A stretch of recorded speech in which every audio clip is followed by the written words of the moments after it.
Doom v Vamos v Vamos Epicureans. This is the BCE Comics Pod one-shot edition. I'm your host, Nick Smith, and I'm joined by... Stojr from Stojr Shelf. How's it going, Nick? I'm doing well, particularly since we're participating in Kurtis Findlay's Epic Marvel Podcast Reading Club, and this one-shot is going to be our brief thoughts on today's issue, which is Uncanny X Men number 162, Beyond the Farthest Star. Alright, so Wolverine is escaping from the Brood. During this, we learn through flashbacks that the Brood have been infecting the X-Men with eggs, and that their bodies serve as hosts for the Brood, who eventually take over. Wolverine was able to fight them off thanks to his healing factor and his adamantium skeleton. Of course, all the other X-Men... oh gosh, here you go. There's the problem of my notes. So when I write these things while I'm sleeping, or getting sleepy, it's all mixed up. Kitty puts up a resistance. The other X-Men seem to be hypnotized with what's going on here. All right, Stojr, aside from my tripping over that, what were your thoughts here? So I think that this issue, they thought that this was going to be cooler than it was, type of thing. Like, we're going to have Wolverine alone. He's going to be, kind of on this planet going through these things. But I just kind of, I don't know, it's kind of boring. Like, it wasn't my favorite. I don't, seeing Wolverine in a loincloth isn't awesome for me. Like, just kind of going through this. I'm glad he's kind of out of that silly white costume that was in the I guess the Regal thing as they were captured. I do find like some of the art like really good, like the sort of image, the double page splash of the, what are these, space whales, are we calling them? Like, I forget what they're actually called. But... Yeah, I don't think we have the name of them as of yet, but that will be revealed later. But yeah, I've been calling them space whales. Yeah, so that's pretty cool. I mean, the Brood always look pretty good. All of these kind of like flashbacks and like things that are memories but not memories. Like, I don't know. It's just kind of there for me. Like I found myself like tuning out when I was reading this issue. Maybe it's just me. I thought the Fang stuff was pretty interesting, like and pretty brutal. Like and maybe only because it's a character that like looks cool. So like I just kind of visually latched onto this person that's had like 2 appearances in the background so far. But they basically sacrifice that character. And you only get to know who that is based off of the little insignia on top of their head. Cockrum does have some pretty cool splash pages with him, but then the idea of like Wolverine kind of having the scaly look to him. Yeah. It looks all right, but like if his healing factor is like pushing that thing out, like figure the scales would go away right away. I don't know. Like, I don't mean to be such a downer on this one, but like, even the cover on this doesn't like pull me in that much. So, I just found myself a little bored with this issue, and maybe I shouldn't have. But what did you think? I thought it was creepy. I've never seen the film Aliens. Have you seen Aliens? You've never the Aliens? No, Aliens is literally one of the best movies ever made. Like, you need to go watch that movie tonight. Like, what? I know, shocking revelation. Aliens? No, it's like literally considered like a perfect movie. Like, I've never been much of a movie person, to be honest. So, yeah, that is a blank spot for me. But I get the impression the Brood are they just kind of like the xenomorphs in Aliens? Because don't they implant people in humans? The aliens don't talk in Aliens, but the idea of implanting yourself as something in them, and having it sort of hatch in Aliens, like it kind of bursts out of you. Mm-hmm. Whereas here, you sort of just like turn into the metamorphosize into what's it, like a chrysalis type of butterfly into mm-hmm. worm into a butterfly or whatever it's called. So yeah, so it's a little bit different, but yeah, it's pretty much they're just Aliens ripoffs. Because I mean, this is about the same time that Aliens was out, or at least a little bit later, right? I don't know. I neglected to look into that. Alien was in the 70s. Aliens, okay. the sequel, I want to say it was like 81 or something like that. I'm gonna look it up while you talk. I was gonna say, here's showing my ignorance. Wait, you mean the the singular versus the plural meant the difference between it makes sense that the first is singular and the second is plural, but I didn't even know that. I have Yeah, no and the idea. first one's not bad. Like, and if you like the alien genre, like people, it continues into other movies that are just, I don't think are very good. But if you're in that world, like people enjoy it. But the second movie is the one that's like key, Okay. and the first one's not bad, but the second one's the Second cream of one's the good. crop there. Okay, maybe someday I'll get around to watching it. Anyway, I thought it was creepy. I mean, that idea that they're essentially being used as these breeding grounds for these aliens. That's creepy, even if the concept is not alien to me. Forgive the pun. And given how the X-Men are being used by the Brood as these hatchling spots, it makes sense, of course, that Wolverine's the one who makes it out alive. So. I thought seeing this from his perspective was kind of interesting. It makes perfect sense.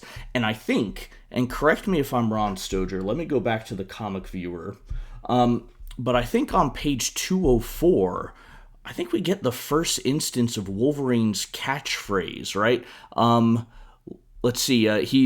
It says right there, "I'm the best there is at what I do, but what I do isn't very nice."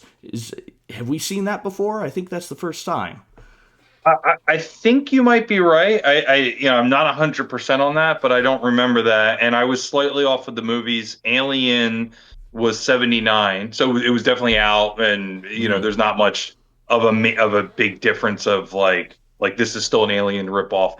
Aliens plural was 86, so I was a little off there. Okay. Well, Um, but regardless, the same. And yeah, I do think that might be the first time he said that. Yeah, you might be right. yeah. So anyway, I mean, I thought it was fine. It's definitely creepy, and I appreciated that. I was a little disappointed with the editing, to be honest. The word Deus is misspelled multiple times as Dios. All right, so it's spelled Dias in the comic, but it should be Dais. It's the platform upon which someone sits. So I caught that a couple of times and just kind of went, we should do better. Mm. All Well, right. yeah, Yep. and as far as your question about is this the first time? I mean, my quick Google search says that you beat the AI results because the AI results say Wolverine #1 in 1982, but I mean, that would be after this. I would because that's in the next volume at least. Is it? So, unless they collected it in the next volume, but it was published at the same time, I think you're smarter than the AI search results here. Well, as we discovered earlier today, we're not concerned about the AI takeover just yet. I don't know if you want to share that that back and forth we had. Yeah, well, I was messing around with the logo. And I can't bring up the image on with the way I'm set up here, but I was messing around with a logo of the BCE stuff that Nick here created, and I just wanted to kind of like clean up any like white edges along the edge, and I just typed into the ChatGPT, can you make this a little bit more professional, up to like the resolution, get rid of any artifacts, and reformat the size of it. I just didn't feel like trying to open up Photoshop on my phone while I was getting the kids to bed, and it returned. I guess it keyed in on the word professional because it just returned a dude in a suit, like it had nothing to do with what I was asking for. Yep. So. All right. Well, let's see. To wrap things up, I do have a no prize award for this one. This is more kind of a collective for Wolverine up until this point, really. But it really struck me that okay, it's time to address this. The Captain James T. Kirk Award for temporary tailoring is given to Wolverine for his inexplicable ability to always lose his shirt. And I'm going to add that this award is shared jointly with Sergeant Fury of the Howling Commandos, but we've not yet reviewed one of his books for him to accept the prize. I don't know, if you noticed that, Wolverine's always losing his shirt. I mean, back then the little hairball was the sex appeal, right? Like, Scott's the Boy Scout, and everybody else is, you got to have a fetish to be crushing on Nightcrawler, and Colossus. Colossus always has his shirt off when he's in armored form. So, yeah, I guess that's fair. this is your beefcake back then. And according to Reddit, you're right. There was a thread asking about when's the first time he said this, and the top response was this issue. So nobody's conflicting with your spotting of his catchphrase there. Awesome. I'm not a total expert on Marvel comics, but I can surprise every now and then, right?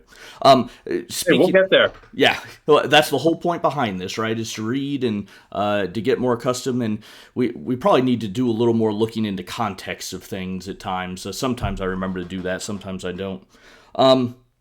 All right, I was going to bring up one other thing about Harry Wolverine. Have you looked at the extras in the back yet? I glanced at them, but I don't have them sort of top of mind. What are you thinking of here? I don't have the exact page number now. I guess this is 406. One of the original artworks in the margins. It says at the bottom, let's see, Cockrum and Viacek are writing to one another about Wolverine being hairless, and I'm assuming Cockrum wrote this. He says, "Inks, the hell with penciling this goddamn hair all over." Yeah. So even the artist didn't like it. Yeah, that is funny because, like, he seems to be less hairy as you go through the issue. Like, if you look at him on the last page, I guess the argument would be he's all scaly. He's lost everything. There's basically no hair on him at that point. And if you flip back, randomly, like I just happened to flip back to page 204, he's still covered in hair. So yeah, I think he got tired of drawing the hair by the end of the issue. All right, well let's go ahead and call that enough hairy dude talk and wrap this up here. Such a thing. Right, yeah. What do we need to start? Do we need to start a Patreon and have a tier for us to do this shirtless, show the hairy chest, or maybe get people to pay not to see that? That might actually be the solution. That's a better way to go there. All right. Well, if you enjoyed this nonsense, go ahead and follow us on YouTube. We're going to read, rate, and review a full Epic Collection trade paperback once a month. We've got Daredevil Volume 8 coming up this Sunday morning. We're going to live stream that at 8 a.m. These one-shots will come out every day. Thank you very much for watching, and we'll catch you guys next time. Go on.